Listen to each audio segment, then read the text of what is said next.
here? Should we start? Okay. Okay, class. My name is Linda Glovitz, and I have a company called Glovision Entertainment, and I'm a executive producer and post-production supervisor, and I produce content. Well, actually, for anybody who asks, I'm a video whore, no. But, whoa, watch that, guys, you don't know me that well. But I do things for, I do commercials, I do corporate videos, I do promos, and I'm working right now in raising some funds for a feature film. And the content that we do is not only for television, but for the internet, and obviously for iPods and things like that. So we try to spread it around because nowadays, you know, you have to be open to all of those, all the new technology.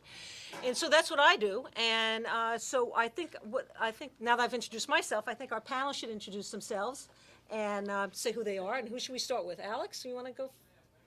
Sure, I'll start. Okay, Alex, you can introduce yourself. My name's Alec Aston. I've been a director for about 15 years. I used to work at Sonless Studios. I'm now a freelancer.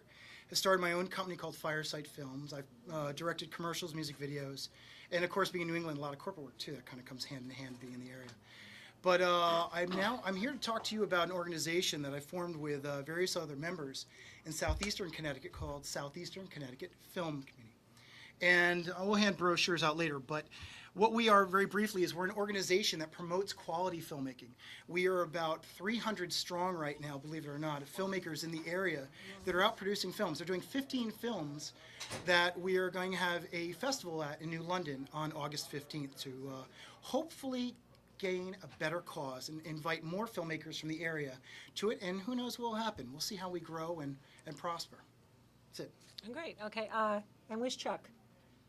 You, Chuck? Yeah, I'm Chuck. Okay, Why don't Chuck. we just work our way down? Yeah, we got Corey Oh, you don't like Boodle the fact there that I right jump around, huh? I fooled you. I faked you out on the end run here. Okay. Well, since we have to go in order then you are next, since we're going down the row. Well, it's pretty intimidating, Tom. Would you like two of them? No, this is That's really intimidating. intimidating. Yeah. Well, my name's Corey Boudelaire, and I'm a native Connecticut resident.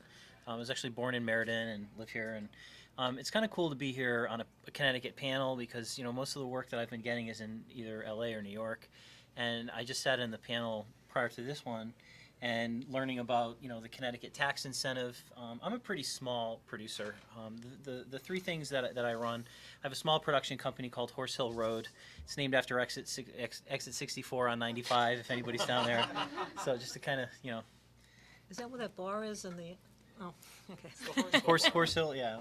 I don't know of any bars down there, but it's kind of catchy. And I'm also a filmmaker. I had a feature film. I followed Ned Lamont and Joe Lieberman around as they ran for Senate. And Tom, director of the Connecticut Film Festival, was kind enough to screen it around the state for me. That film was called Honk for Peace. And I'm also the executive director of IndependentFilm.com, which is an online magazine where basically I, with a few people, travel around to various film festivals around the country. Some of the bigger ones, Sundance, Tribeca, we do Woodstock, some of the smaller ones like Woods Hole Film Festival.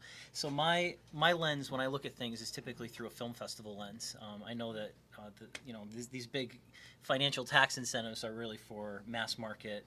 The Lowe's Theater, the stuff that I work on at this point in my career is not going to end up in the Lowe's Theater. I just shot a TV commercial in LA last week, and I was thinking, I don't want to ramble on too much here, but I was thinking as I was just driving around doing some soul searching, and I was looking at Paramount Studios. I had a convertible. If you ever go to LA, you have to do it in a convertible. Do what in a convertible? Just Oh, okay. and I was You just said do it in a convertible. I was saying you left it blank. I was just Oh, curious. no. Okay. How did this? You do it in a convertible? And I was just looking around at all the studios. I was looking at Paramount and Warner Brothers and how spread out it is. You've got Burbank and Hollywood. It's just huge. And I'm from Connecticut, and there was people, they want to work here in this state. And if I don't have to travel too far from Danbury to get some quality work, I would be really psyched. So that's it. That's my You're gonna pitch. put it in front of me now? Yes, of course. This is Tom, who likes to. Tom, you're next. Corey. break all the rules. We were told not to move these mics. That's right. What's the first thing we do? Yeah, I'm Tom Carruthers, and I'm the director of the Connecticut Film Festival. And Corey, if your film wasn't good enough, it wouldn't have been there. So Corey had a great film called Honk for Peace, and we showed it over the course of several months, and people loved it. It was really well done. Anyway, I'm really dedicating my career right now to the Connecticut film industry and really pushing education for people who want to make a career in the film industry in Connecticut. And part of that is running a film festival that runs 9 months out of the year. I know that sounds like complete lunacy, and it is. But we start in September and we run through May. Last year we did 33 days and nights of film events. We actually were going to do 45, but we didn't get the funding that we thought we were going to get from the state.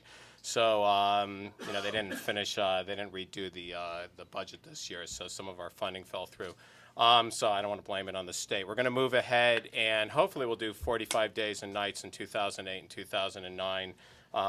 We do 9 weekend festivals around the state, and then we do a 6-day and night event that takes place in Danbury, Connecticut. And we just did it the 20th through 24th of this year. So if you saw that big, humongous banner hanging over in the other end of the sound stage in the other room, that was ours. And I'm going to pass the mic over to Chuck Miller. Hi, my name's Charles Miller. I'm a line producer and unit production manager. Live in Stamford. I've worked in New York for the past 25 years. I'm working right now for the Office of Workforce Competitiveness, and I've been in charge of the development of the film industry training program, which some of you may have heard is going to be starting on July 7th. We're going to be teaching at 3 universities at Norwalk Community College, Quinnipiac University, and Middlesex Community College. We're running 10 courses, everything from production management to wardrobe. It will be taught by industry professionals, all union members, mostly from New York. There's a few Connecticut people mixed in there. And the idea is it's basically a 101 course in feature film and episodic film production, and basically to acquaint people in Connecticut. There are some professionals who are enrolling. There are a lot of students who are enrolling, but generally it's a course in learning the structure of the business, how it works, what the pros and cons are of union membership, and our effort is to create the beginnings of a feature and episodic workforce. As you know, there's a lot of film shooting in Connecticut right now, but unfortunately all the crews are coming up from New York. There are very few people in Connecticut who have union cards who can work, and we're about to start changing that. It's going to take a while. It's not going to happen overnight, but the idea is to educate as many people as we can about how the business works and what they need to do to get in it.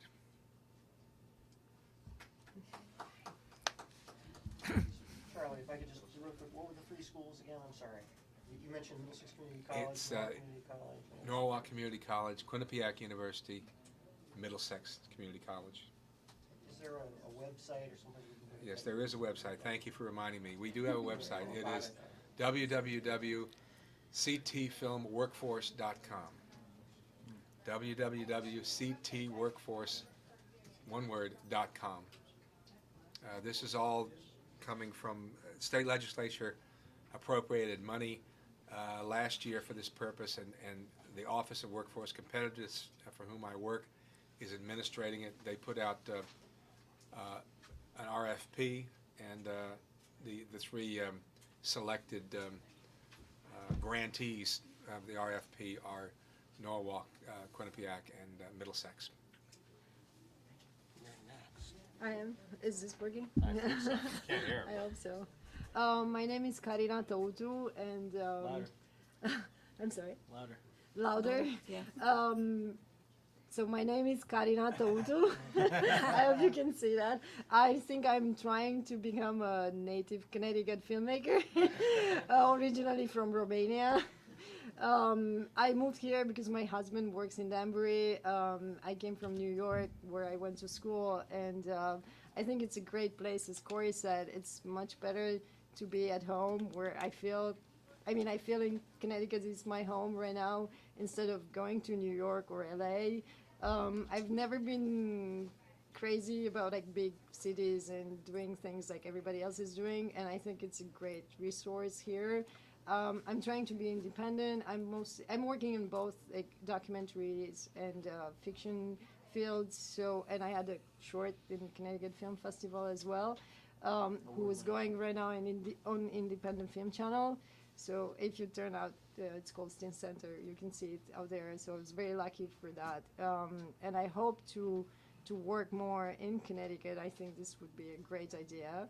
And I'm also an educator. I taught at Columbia University where I got my degree, and I taught New York Film Academy, and my last appointment was a special appointment actually at Western Connecticut State University. And I'm very interested in educating like the new generation of filmmakers. I think I'm very lucky having an education in Europe and in United States. It's a great combination, I think.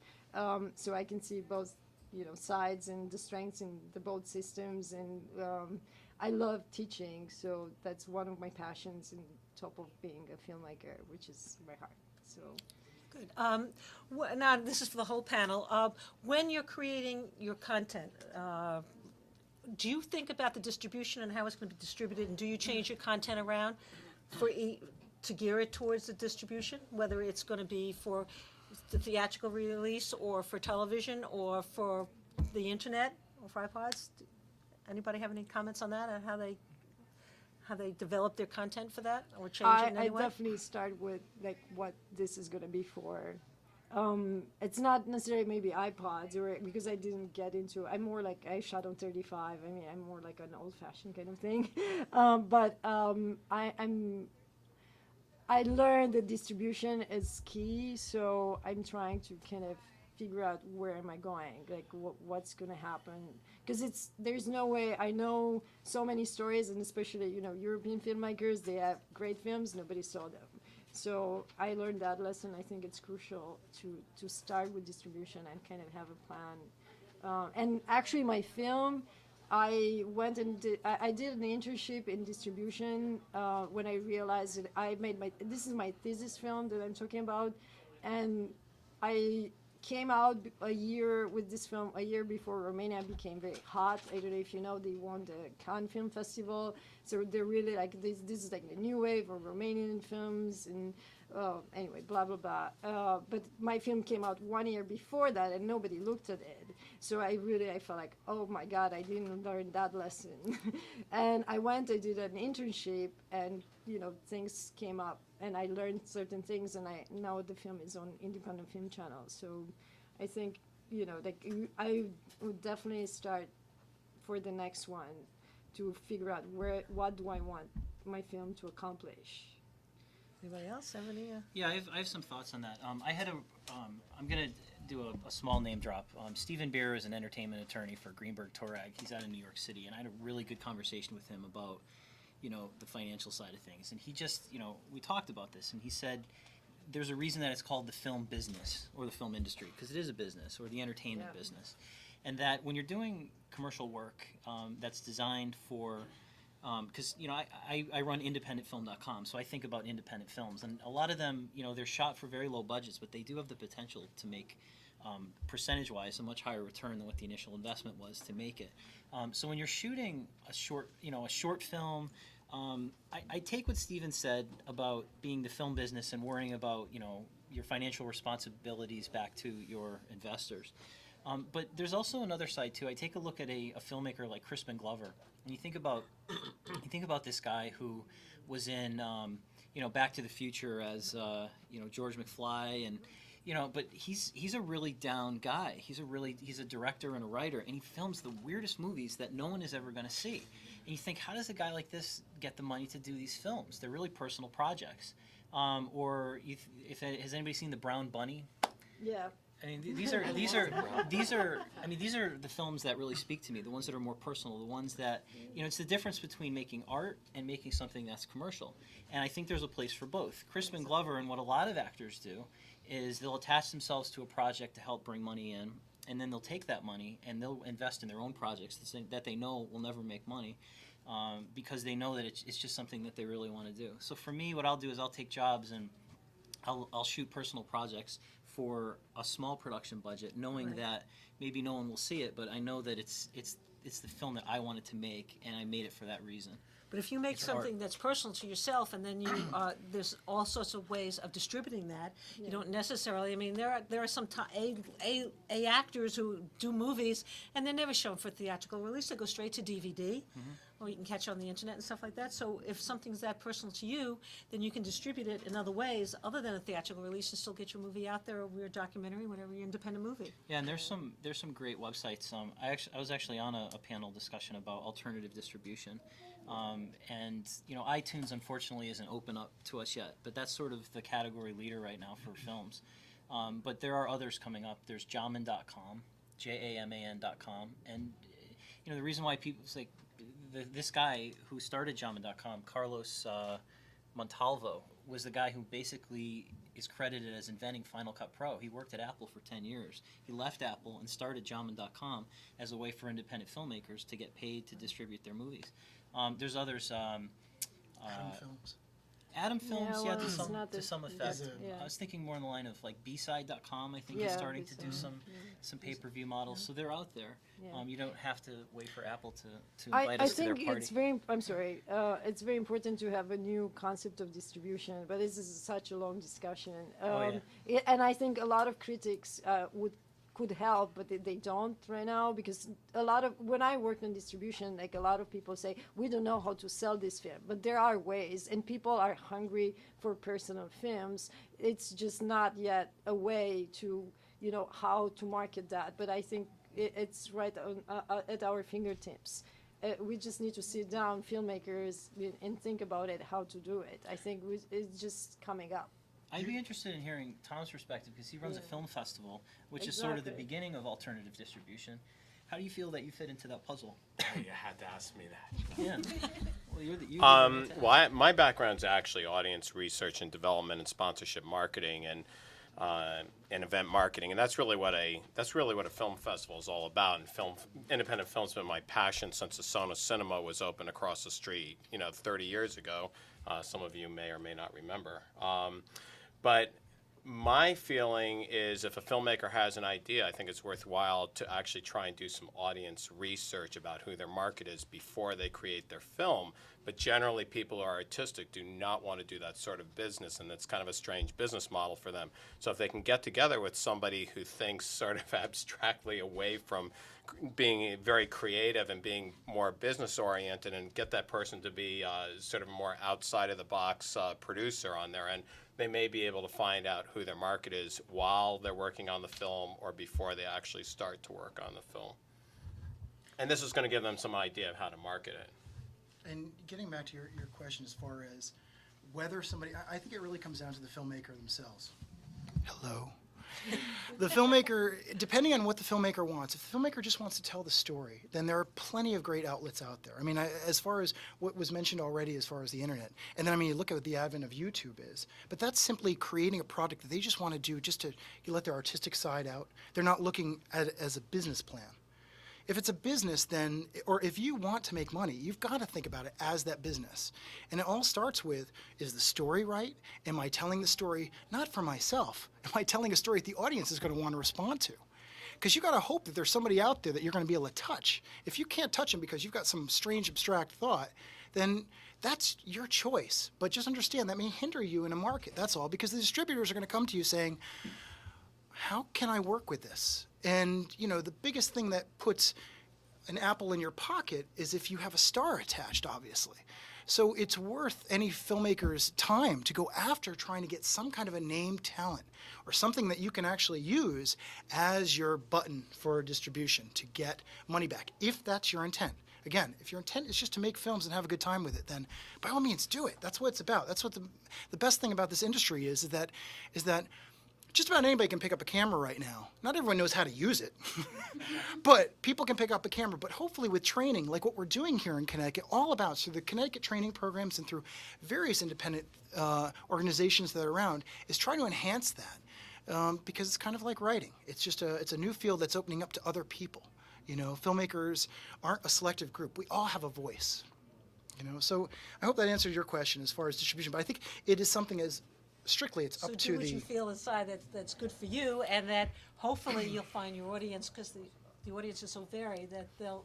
I mean, you simple. love. If you Do don't, what you right, love if first. it's not going from your heart, then you're going down the wrong direction as far as Oh, I'm it's got to concerned. come from your heart. Because you know what? No matter what, whether you're pitching a story or whether you're working on a film or whether you're trying to meet with a distributor, if you don't have the passion, then forget it. Throw it up, because it's only you that's going to sell the idea or the film. Because your passion sells the film. Yeah. Absolutely. I mean, when you Yeah. go to somebody get financing, or anybody that you're talking to, when you're so excited about your project and make people believe in it, They wanna be a they part of just it. want to be part of it. And they Here's say, "Oh the yeah, I money." want to jump on it." Well, sometimes they go, "Here's the money," or but a lot of times they want to jump on your team because of your enthusiasm is so overwhelming that people are taken in with that. And I find that in the projects I work on, and my partner, and we're both kind of, we kid around a little bit, and we have fun with it.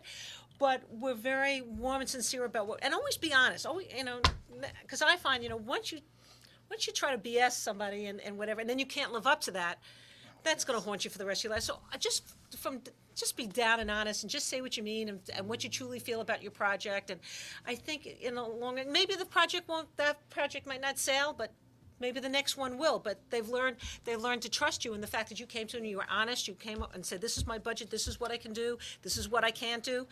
And this is what my content is." And I think in the long run, even if the first one doesn't fly, go back another time. You might wake up have a beautiful dream, and you wake up and say, "Hey, that's going to make a great script." Or you're in a situation, "Wow, that's going to be great." And you'll always find your audience if you truly believe in what you're doing. I think you'll always find your audience for that. Can I dive back in here for a second? No, please. 1.5 gainer, or what are you going to do here? Well, obviously, I speak to a lot of filmmakers. I probably spoke to about, I think we showed 130 films May 20th through 24th, or 25th. It was 25th, yeah. Phew, boy. May 20th through 25th, we showed about 130 films. So I speak to a lot of filmmakers. There was one film that looked like it should be incredibly commercially successful right now, called The Flyboys, that we showed. I mean, real family-type film. These guys out in Utah did it. Tom Sizemore and who was the other guy in it? Stephen Baldwin was in it. So there were 2 stars in it. These guys cannot get this film sold. I mean, this film says Spielberg or Lucas all over it. You think that somebody would pick it up like that. And it's incredible that the film has not been picked up, and they've shopped it with everybody. And I had a couple of connections, and I was dropping names. "Oh, yeah, we've already been there. We've already been there." So what's interesting about this is they're really fed up with it about taking it around anymore, and they just released it like in December. And they sent it out to tons of film festivals. It won one of our awards. It's winning awards all over the place. They still can't get anybody to buy it for distribution. So they're so fed up that they're actually just going to do their own release of it on their own in independent theaters around the country, and see if they can start to create that buzz. And gosh, for the life of me, I can't remember one film that I was hearing about last week that became very successful, and they released it. And it was Stand By Me. Did anybody see that on TV? They released it in like 16 theaters in the first 2 weeks, and then it went to 800 theaters in the third week. And they tried to sell it to everybody, and they were releasing it on their own. And it looked like it was going to bomb. Nobody wanted it. And then it was in like 600 theaters, 800 theaters the next week. So, there's a success story. It made about $58 million, and nobody wanted it. So it shows if you want to persevere, you go out on your own like these guys with the Flyboys. I can almost guarantee the Flyboys, you're going to see it somewhere because it's so good. I want to give one more example. Tom used to run the Bethel Film Festival, and I think he's taken a private vow to not mention that anymore. It's now the Connecticut Film Festival. No, I'm But very you- proud of the Bethel Film Festival. But you screened a film called Pearl Diver, Yeah. which toured a bunch of film festivals. I don't think it ever got any official distribution, but it went to DVD. But that's a great movie where the example was, to your point, there weren't any stars attached to it, but this film was probably one of the, I see a lot of films at film festivals, it was probably one of my favorites that I've ever seen. Yeah, And it's it's just, amazing. yeah, so you've got a movie with stars attached, Flyboys, and even, so even sometimes having actors attached doesn't, you That's just right. don't know what, That's you right. just don't know what It's hopefully the pulse something is to gonna add be. to the pot, but you never. I mean, Truly, and how long was this film, The Fly Boys? Is it a Oh, it's feature? like it's a feature, and the amazing thing about Tom Sizemore and Stephen Baldwin, it's the best performance you'll ever see. And there's so much chemistry between these two guys as brothers in the movie, and I would have never thought it. I mean, I've seen them in movies, and Black Hawk Down and things like that, and yeah, they're rough and tough and good guys, but they really gave a great performance. I was amazed. And also it just shows where these actors' performances come out in independent films. There's another film that Stephen Baldwin was in called Midnight Clear, which is kind of, he's become born again, and it's got a lot of religious connotations to it, but incredible performance he put on in it, because it's not the typical Hollywood formulated crap. He's being, this.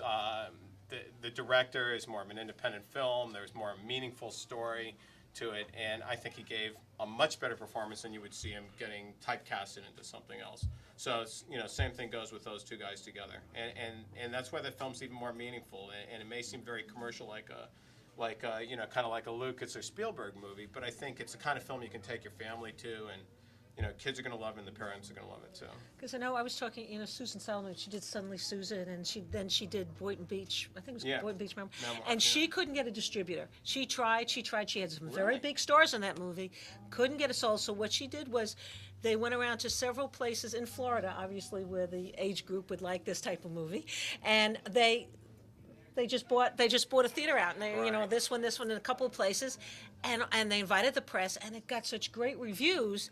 Then all of a sudden, because of the reviews that they got, then they got a distributor for the movie. But they could not. They were banging their head against the wall. Wouldn't work. And so they. And that's, I'm sorry to interrupt, Yes. but I No, want to go say, right ahead. that's one thing for a filmmaker to do is if you're making a film, the more press you get, I mean, that's what the distributor's looking for, is like, how can I sell this piece?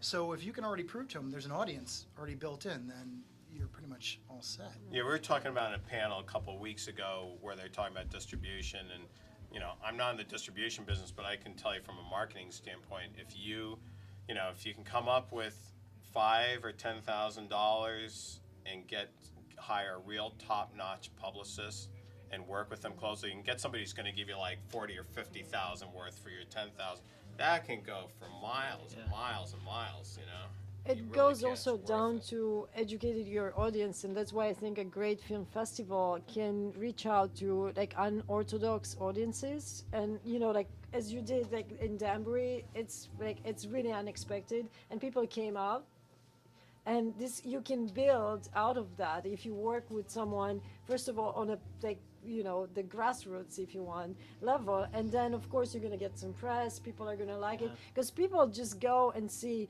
Believe me, like my film is a Romanian film. I had like in Columbia Film Festival, I had a row of Texan people who laughed. I really I didn't expect. I was like desperate when I saw them. I was like, okay, this is gonna be a really bad screening, but they were really into it. You would never expect. People just get into it if it's a good story, if it's something worth it. They're very influenced by what they see in newspaper, but if you can do your own kind of education to the audience, I think it works, and you're going to be surprised. And you just have to do it and hook up with the right people, of course. Find your own kind, I think. How about if you? I think Isaiah had a question. I was just gonna, Right. you made the comment, when Tom particularly, you made the comment about finding $10,000 or $15,000 to hire a publicist. I was at a seminar here where Alan Nair, who's an attorney in Westport, made the comment that you should build into your budget for your film some publicity, marketing, and if it means hiring theaters. Yeah. But it doesn't cost that much to get into theaters and then strategically invite the right people to get some splash, and that may make all the difference. And if you do That's some right, audience P&A. development, Yeah, you right. know, Exactly. From the beginning, because that Yeah. will impress your investors as well. and if you do the audience research, you'll know to show your film in Florida, or in a Right. certain demographic. She geared it to or the something. demographics for that, and then it became a hit. So. That's a neat story. Well, what about if you have a small budget and you want to create some, you got a small script and you got a small budget, but how about creating content for like YouTube and creating some buzz for your movie about that, doing a shorter piece, even though your movie you want to do a full length movie, but say do a shorter piece, then put that content on YouTube. get it out there. Have all your friends click on it so it gets a lot of clicks. But don't you think I've heard this has happened. Don't you think that might create some buzz about a movie, and then maybe get additional financing and maybe do a longer, the full script? Absolutely. I mean, I'll just jump in that. I mean, to take advantage of everything that's out there. It's not just YouTube. It's like the public press, your best friend, your uncle. I mean, everybody that you know. You've got to kind of spread the word. That's the most important thing, because if you're not going to do it, nobody else is going to do That's it. very true, yeah. Plain and simple. That's very true. But yeah, YouTube is a great venue for doing just that. I mean, a case in point, films that already are even looking for investors. You know, they'll go out and maybe shoot some kind of a teaser or a trailer, have it up there on YouTube, so at least they can just meet somebody. And if they don't have the money to develop a great website, which I would say should be the first thing on your, again, use the web to promote yourself. But if you don't have the money to create a website, you can use YouTube to help yourself. So there are a lot of great angles out there to get exposure, and that's what it's all about. We're filmmakers. We want to let people see our work, so it is all about exposure. Now, when creating the content, whatever your distribution is, do you think differently about shooting it in different formats? Let's say film versus HD, or does that have anything to do with it? I still shoot on Super 8 sometimes, but that's as much film as I'll ever shoot on, just because I love the format. Okay. It's the first format I ever shot in. Actually, we used to make stop motion animation films in Super 8 when I was in like junior high, claymation, So, And but now I shoot exclusively in HD, because the results that you can get now for the cost of those cameras, Beautiful, aren't even 3 years ago, will just really blow your mind. it's beautiful. I mean, it looks like film. It's warm. It's got it's great. I've shot a Yeah. lot in HD. As a matter of fact, everything I've done in the last 2 years, I think, has been shot. It doesn't matter what the project is. I've shot on HD. The real trick with getting that essential film look, there's two parts when you're shooting in HD. Well, one is you have to make sure you have enough light, because Yes. they tend to shoot a little darker than film. Film is much faster than HD is. But the two things that you want to think about is you want to try and find cameras that can shoot in 24p. That's pretty obvious, because that's that film look that when everybody's used to seeing when they go to the theater. It's everything shot in 24 frames per second. But the other thing is they have these special lens adapters that you can attach to these cameras to get a real deep or shallow depth of focus. I like this Red Rock, though. Red Rock Micro makes one. Great. The They're really great. expensive one is P&S Technic out of, I think they're a German company. Theirs is like $10,000 without the lens, but you can attach. They're more than the cameras a lot of times. Oh, you want lens to go with that? Yeah, Oh, the- well, then you of can course. get prime lenses you can Oh, attach to it. shoot.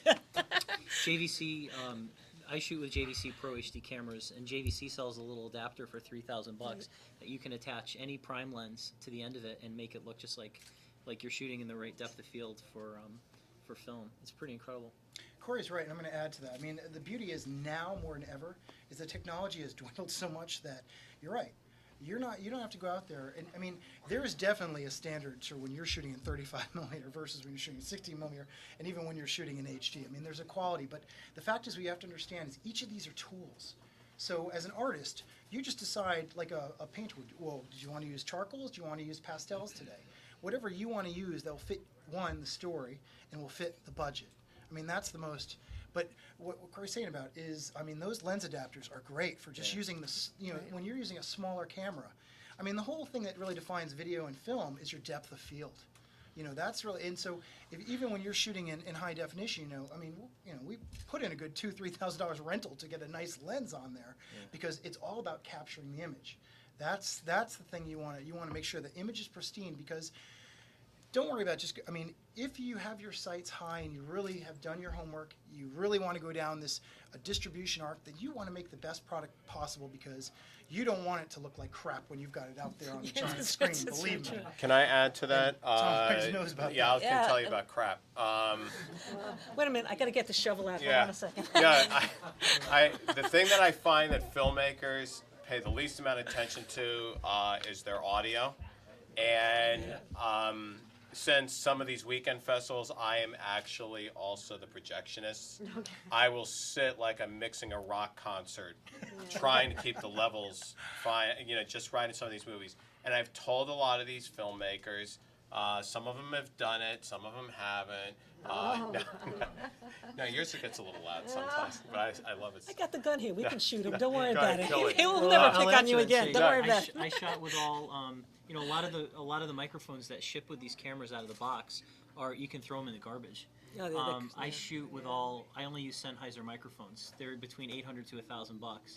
And they're like laser pointers. So if you're out doing, I shoot a lot of documentaries. If you're like run and gun and you really need the interview, I pointed a Sennheiser in front of ABC Studios to the middle of Times Square, and I got the conversation. It avoided all the traffic. Yeah, some That's of the Corey's power stuff's of these. amazing. He's got some conversations between people, and you're like, you can't believe it because you're run and gun. Oh, It's yeah. right. He's No, I got, running around getting stuff. Like So there's a lot of background. there's a noise. scene in my film where Joe Lieberman is kind of telling Alan Schlesinger, the Republican candidate, who he thinks is going to win, and there's no way I could have gotten that conversation Right. without pointing it right at him from But a the point distance. I was going to make is there's a lot of filmmakers. The last thing that they think about is doing the audio, and it's and I'm not pitching Palace Digital, but I should pitch Palace Digital because they're a big sponsor of ours.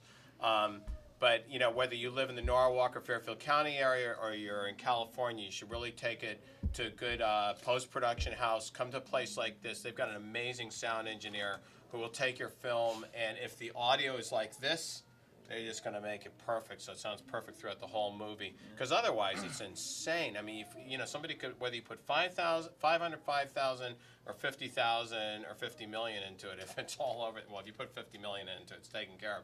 But if the audio is fluctuating that much, it's Right. insane.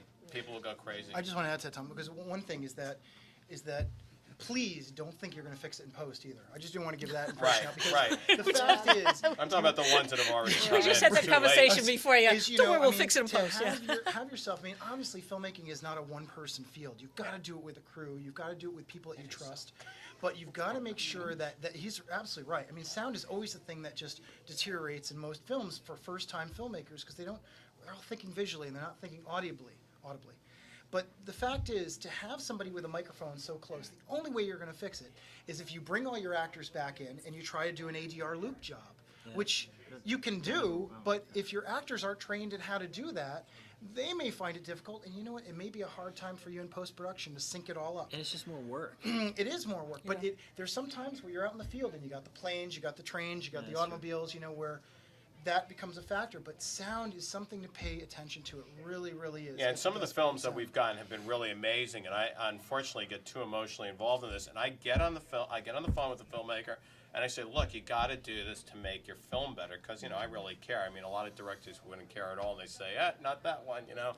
But then the films have been turned around, and they've ended up in our festival, and they were great, you know. So I was really happy the filmmaker came either to here or to another location and took care of the audio problem. We don't have very much time. No, we don't. Maybe people have questions. So maybe this would be a good time to open it up to the floor. Anybody have any questions? I have Yes. a question about the workforce training.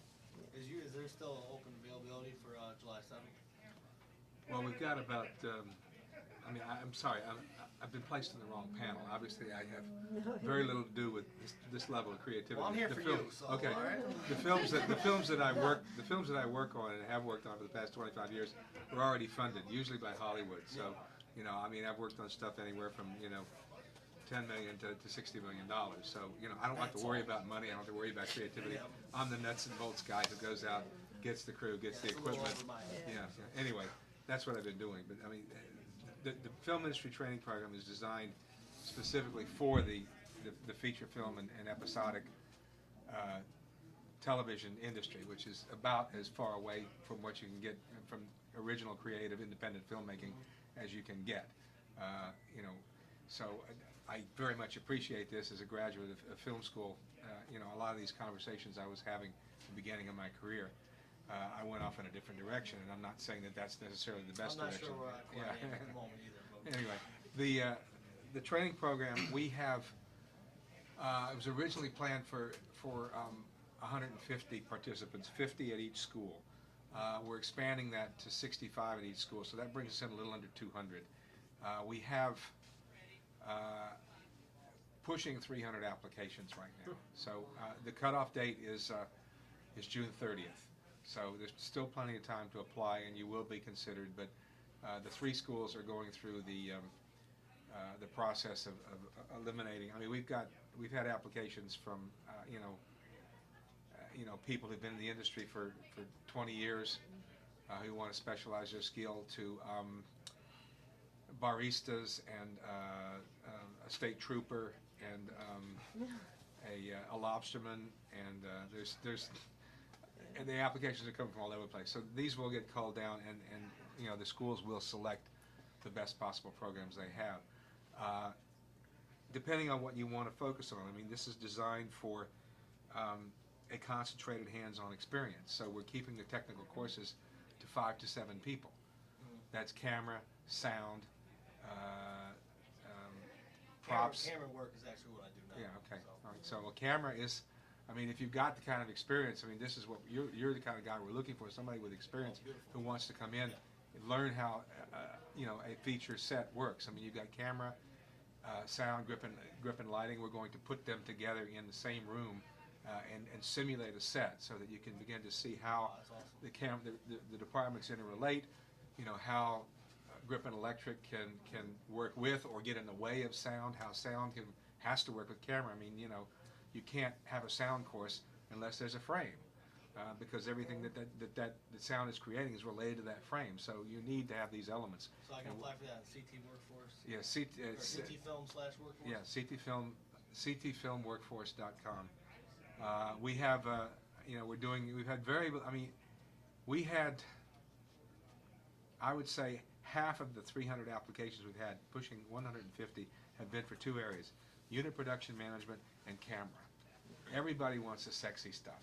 It's just, like in production management, quite frankly, it took me about 15 years developing my career from starting out as a PA. Camera, you can have a lot of skills, and you should keep using those skills and keep growing them and keep learning as much as you can.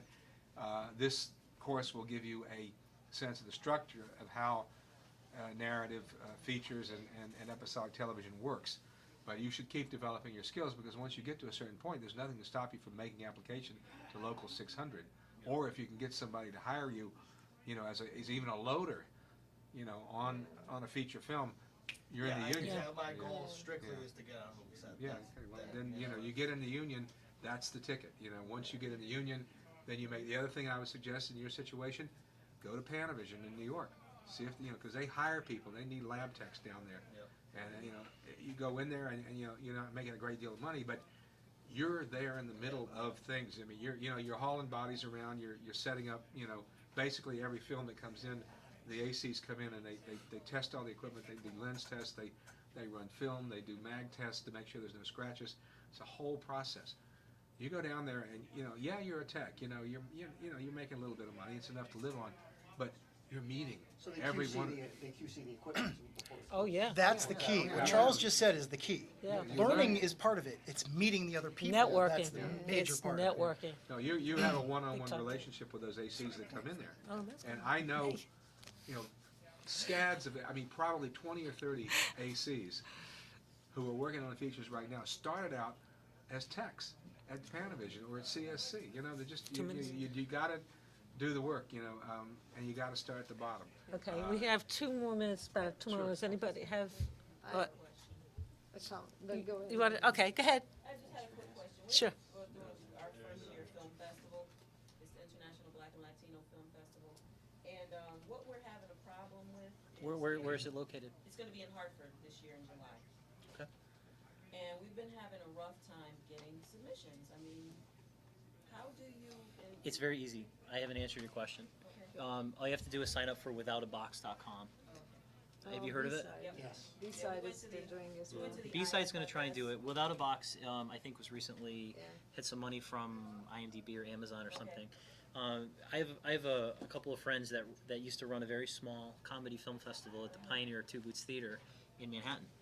And, it was their friends and Comedy Central and the Saturday Night Live actors that were doing stuff way too dangerous for Saturday Night Live, but they still wanted to do this stuff, like full nudity shots and just crazy outlandish stuff. But and it went on for a few years as a very underground kind of festival. You know, the theater would maybe be 1/3 full. They signed up for Without a Box. They're getting submissions from Canada, from Australia, from all over the place, and they're making crazy money now just on submission fees. And they're selling out every night, all because they signed up for one of these websites. What they do is, in the past, when you had a film and you had to submit to a festival, you had to find out where all the festivals were. Without a Box, these festivals sign up for it. You only have to fill out a submission form once, and then you can just say send it to this festival, this festival, this festival. So if someone's typing in for example, you're saying the Black and Latino Film Festival, that's a very highly specialized film festival. There's highly specialized directors looking for you, and they can't find you because they don't know where to go. You should also just Google film submissions, because there's about a dozen sites that do it now. I mean, But Without a Box is the most well known right now. Because that's where all the filmmakers are. We went to the International Film Festival Summit out in Vegas and found out about everybody, Okay. but didn't utilize Without a Box for a reason. They least- weren't there. I'm They were shocked. there. No, they they're were there. there. Yeah, he's the guy Yeah, that because I started went. as Corey and I were there in New York. Eastside, Yeah. for everybody.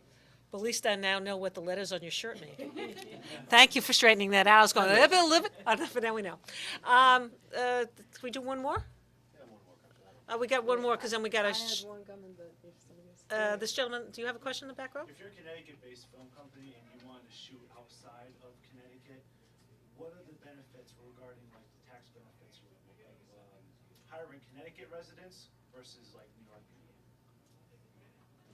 Yeah, That was the last That's a panel. Oh question my for God. George, Yeah, George that's- Norfleet, Yeah, the moderator of the What's your last. question? yeah, George Norfleet. You should talk to him. He's director of Moderator of the the last Connecticut Film Office, and he'll be able to help you out.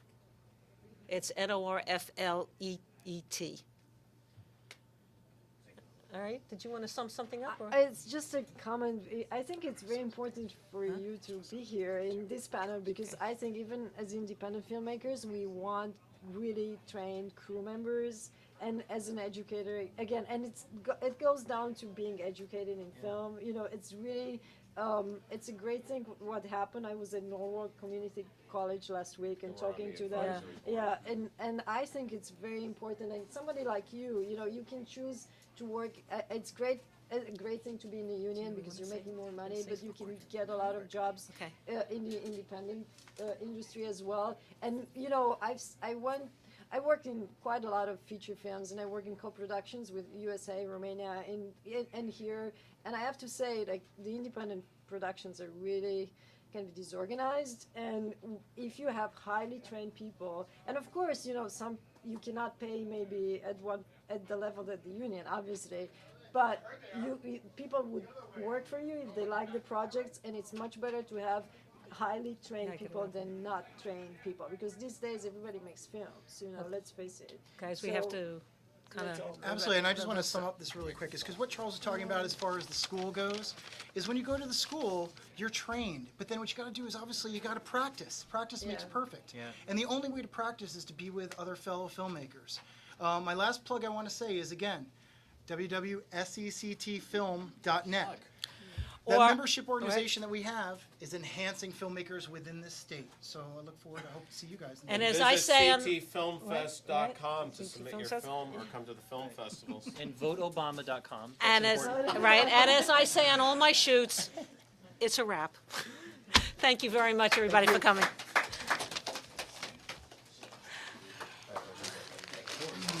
That was great.